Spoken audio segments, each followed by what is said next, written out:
Hi, brothers and sisters. My name is Doris Gesare Miroe.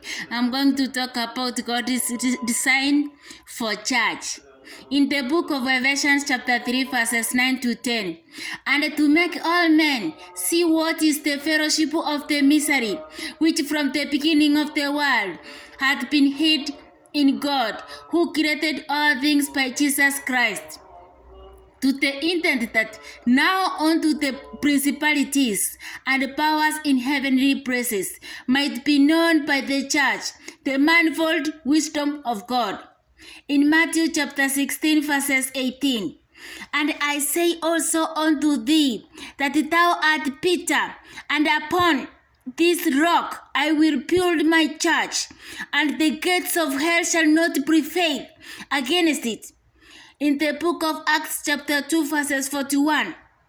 Then they that gladly received his word were baptized, and the same day there were added unto them about 3,000 souls. In 1 Peter chapter 2 verses 5. Yea, also, as lively stones are built up on a spiritual house and holy priesthood to offer up spiritual sacrifices acceptable to God by Jesus Christ. In the book of Ephesians chapter 2 verses 20 to 21. And are built upon the foundation of the apostles and prophets, Jesus Christ himself being the chief cornerstone, in whom all the building fitly framed together and unto an holy temple in the Lord. Colossians chapter 1 verses 18.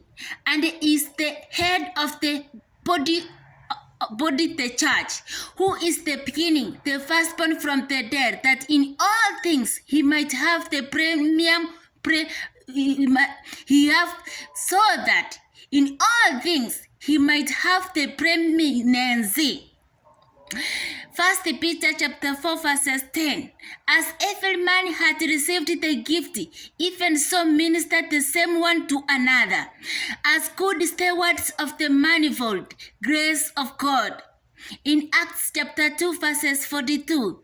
And they continued steadfastly in the apostles' doctrine and fellowship, and in breaking of bread, and in prayers.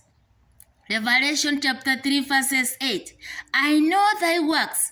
Behold, I have set before thee an open door, and no man can shut it. For thou hast a little strength, and hast kept my word, and hast not denied my name.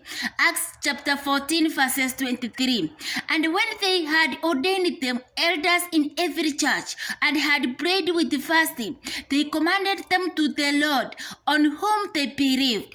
In 1 Corinthians chapter 5 verses 11. But now I have written unto you, not to keep company, if any man that is called a brother be a fornicator, or a covetous, or an idolater, or a railer, or a drunkard, or an extortioner, with such an one know not to eat. Don't eat with him. Ephesians chapter 5 verses 27. That he might present it to himself a glorious church, not having spot or wrinkle or any such things, but that it should be holy and without blemish. Remember, I love you and God love you too.